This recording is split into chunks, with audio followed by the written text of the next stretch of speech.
Emmanuel Efeni, over to you now. What do you have for us? Yes. Good morning, Ruben. Good morning, Rufai. Good morning, Victoria. Tundu M. Kabiola. Good morning. Yes. We'll start with this day, Nigeria's newspaper of record, and a good place to start. Of course, the lead story all the way from Osun State, as it were. Atiku, starting with Osun, an end has come to APC's reign in Nigeria. PDP says PDP victory in tomorrow's poll will send message to ruling party. Ayu, Okowa, Saraki, governors, others in final campaign for Adeleke. State government denies opposition party use of stadium, creates tension. NSCDC deploys 11,226 personnel. Yes, the PDP had their mega campaign rally to round up their campaigns yesterday in support of their candidate, Ademola Adeleke, who, by the way, was on our program Newsday yesterday. And Ruben, he sends his apologies for not being at the debate which you and Ngozi conducted. And he gave an excuse that, well, he was on the campaign trail and he couldn't make it. But he was asked, are you shy? Is that why you're dodging the media? He said, me who can dance in public, how can I be shy? And he said hi to the three ladies on set. Well, looks like, of course, a bubbly guy any day, but we'll see whether that is the choice of the Osun people tomorrow. But at least the PDP campaign, the governors were there.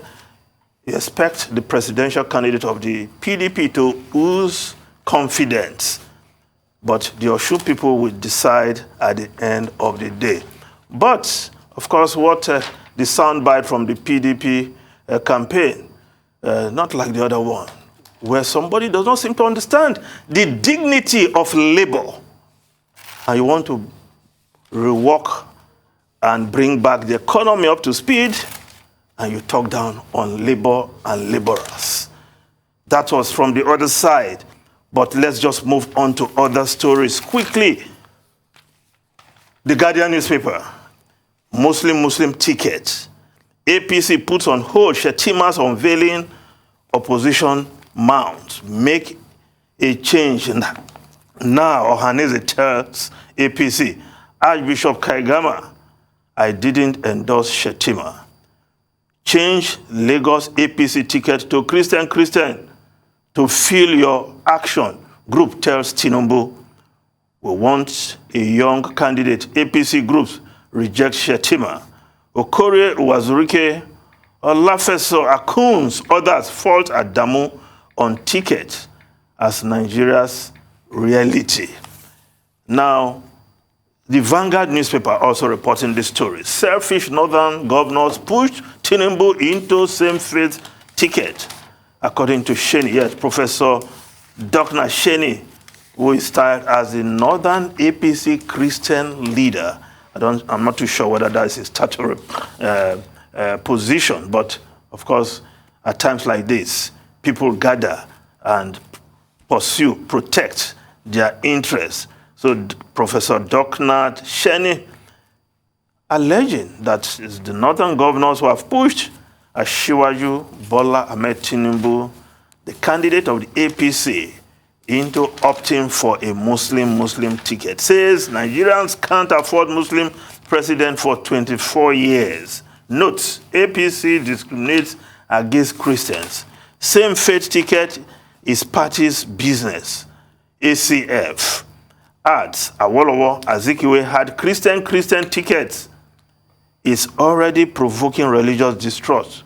Gumi, we considered all factors before taking decision. Lukman, NWC member, says we will convince Nigerians that it won't discriminate against anybody. Group challenges Tinubu to make Lagos APC governorship ticket Christian. It's a slap on Northern Christians, Bishop Mariogai. Now the Daily Sun newspaper also reporting this story. APC shifts Shetima's unveiling as Bola Ahmed Tinubu's running mate. Sharia Council accuses Khan of fanaticism. intolerance on Muslim ticket. Oshomole defends party's candidate. But as to this, the shifting was behind this shift of unveiling of Shettima. The Nem Telegraph is reporting 2023 why Shettima wasn't introduced to APC, the one replaces party's presidential running mate in Borno Central Senatorial District. But according to this report, and of course the Nem Telegraph quoting a source, is saying that the order not to present Shettima came from the presidency. And the paper is reporting, according to the source, the presidency decided to suspend Shettima's unveiling to enable the party to clear all issues concerning his nomination. Also, the APC is under intense criticism for preferring elderly men to younger persons that can attract the youth. I don't know whether they can do anything about the age of those who have gotten their ticket at this point. But the information there is that the presidency is behind the non-presentation of Shettima. Of course, there was a report yesterday, somebody calling for the president to intervene and stop Shettima for being the running mate of Asiwaju Bola Ahmed Tinubu in the 2023 polls. Now, the Punch newspaper, placeholders running mate. PDP sues INEC, APC, 6 Obi Tinubu's disqualification. Once Shettima Baba Ahmed as vice presidential candidate joins Okukpe Masari, Labour Party in suit. Will respond to PDP, says LP's lawyers. We are aware of the suit, Tinubu's legal team. Yes, this is a new dimension the PDP has brought by suing the APC and its presidential candidate. The PDP is asking the courts to declare that Tinubu and Obi be disqualified unless they contest alongside their previous running mates, that is Kabiru Masari and Doyin Okukpe, respectively. Yes, according to the PDP, the Electoral Act makes no provision whatsoever for placeholder or temporary running mates. Well, the matter has got into the courts, and the court will adjudicate, as it were. Now, the Nation newspaper, wipe out terrorists, Buhari gives fresh order to military. President, last 12 years, most challenging Nigeria to sustain sub-regional security collaboration, where the president is giving the marching order once again for the military to quash, eliminate, bring to an end this terrorism that is ravaging the country. But if we look at the Daily Trust newspaper, the military seems to be making some strides in the northeast. We start with the story above, just below the masthead. 48 terrorists killed, 3,858 surrendered in 2 weeks in the northeast, according to the defense headquarters. So some progress being made there in the northeast, where Boko Haram and ISWAP happens to be the main terrorist groups operating there. But elsewhere in the northwest, we know these terrorists are having a free reign in our forest, where they live large, collect millions delivered to them through intermediaries after kidnapping innocent Nigerians.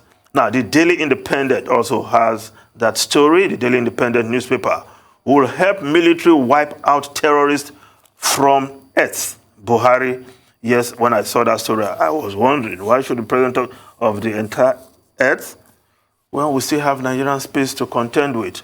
But again, that was a quote from the president's speech, according to the Daily Independent. Now, the Business Day newspaper, the lead story Nigerian celebrities switch from political endorsers to contenders. Yes, Tonto Dike, running mate in Rivers State. Funke Akindele, running mate in Lagos State. Of course, Banky W, House of Rep, a ticket of the PDP in his kitty. And of course, he seemed to be popular in Etiosa, but I hope they will give him the vote to represent the people around here. And of course, who say the celebrities cannot be politicians? Of course, Zelensky is doing a great job. Even not many expected that he will be able to stand up to former KGB man, Vladimir Putin, in that war. And he's been able to galvanize his people and also attract the West, NATO, to stand behind him.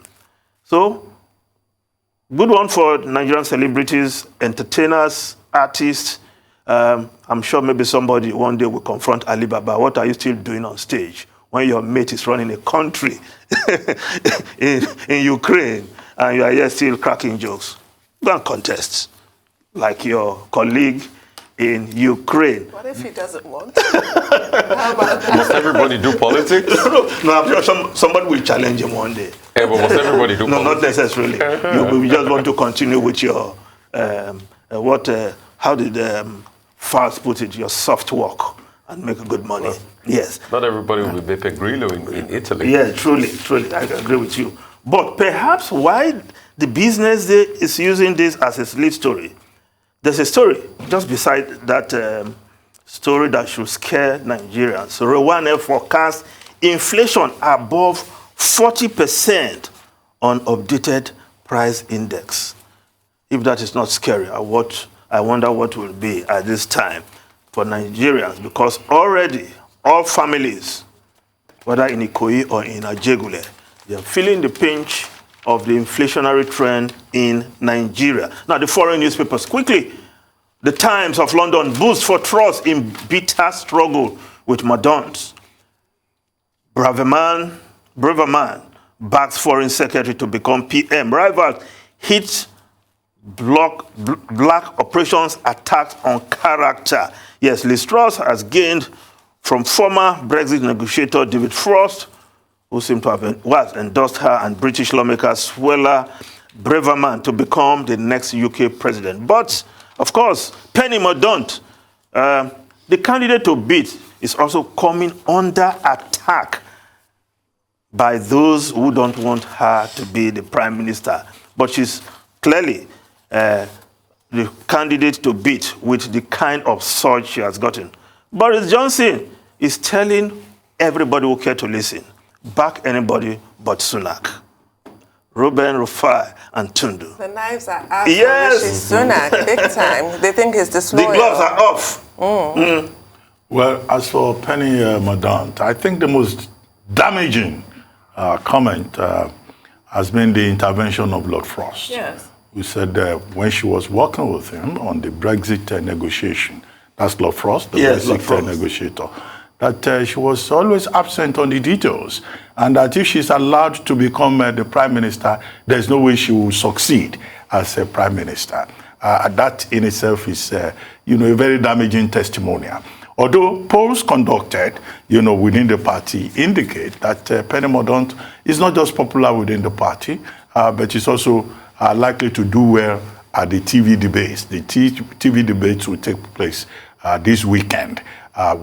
Would that sway the votes one way or the other? But what is certain is that the Tory right showed its hands in this second round, because Liz Truss gained more votes, coming a bit closer.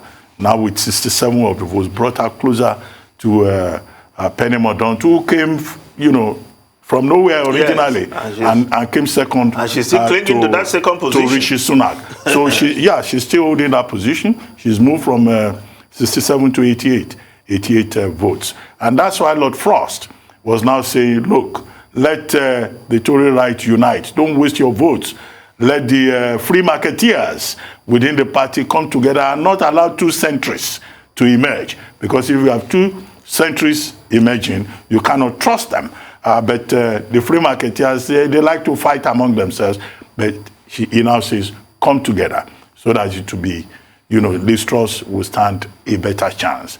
And it was on that basis that it was appealing to Kemi Badenoch, who came fifth, right? Yeah. She grew from 40 votes previously to 49. But I don't know, Lord Frost's recommendation is that if she could make the sacrifice, she will be given a very good job in Liz Truss administration. But Kemi Badenoch herself says, well, she's in the race to win. And I think many of us Nigerians who are watching the developments, we may just say Nigeria look on. in Great Britain, No, Nigeria look on. Kemi look on. No, Ruben, I wanted to recommend that to her in the reverse. How? Kochiko, Nigeria. Bid your time. Move up the ladder. No. You never know. She wants to win. Yes. So Kemi look on Lord Frost. As we say here in Nigeria. But we'll keep watching. Tom Tungenhardt says he's not going to withdraw. But the Attorney General, Suella Baverman, lost out. And she has asked her supporters to back Liz Truss. But she can't force them. Well, it's an appeal. And she spoke glowingly. She had a handful. She spoke glowingly about Liz Truss. No, what's wrong in that? Okay. Some people without votes step down for Asiwaju now. If any, don't go yet. Yes, I'm here. I want to talk about the ruling at the Domestic Violence and Sexual Offences Court yesterday, sending Olanrewaju James, popularly known as Baba Ijesha, to jail for 16 years. Yes. It was, two of the counts 1 and 6 were struck out. The court could not establish sexual assault by penetration and attempted sexual assault by penetration. But the court was able to establish that between 2013 and 2014, he assaulted a minor by placing a minor on his laps, by sucking her fingers, and by rubbing her body. So, this is a very good development in Lagos State, because the Lagos State law on domestic violence is ahead, of the even the VAPP and the provisions in the Evidence Act and the Criminal Code with regard to rape. And I hope that people will learn from this. All these men who cannot keep their hands to themselves, who are always robbing people, touching people, if the matter gets taken up, you may be guilty of sexual assault. Of course. However, Baba Ijesha, as is popularly known, can go on appeal. But at least this case, should serve as a lesson to all lecherous men with roving fingers that cannot stay in appropriate places. It certainly should, I think, and also there's room here to talk about a kind of mental illness that makes a grown man do that to a child. It's a sickness. It's actually beyond lechery. It's a sickness. And also the sort of flying monkeys that defend the indefensible, because you'll recall when this case first started, there were as many people condemning him as supporting him, which was really quite shocking. And I think in terms of this conviction from the court, they're still going to be insisting on his innocence. That's the scary thing about it all. Well, it doesn't matter, but the court has made its judgment. Yes, but it deters people from coming forward to report. For me, I'm happy that at least the law is starting to count in Lagos. I'm happy. Lagos State is very I wanted to say more, regard. but we need to go. All right, yeah. Thank you, Mr. Feni. Thank you very much, Emmanuel Feni. Yeah, have a nice weekend.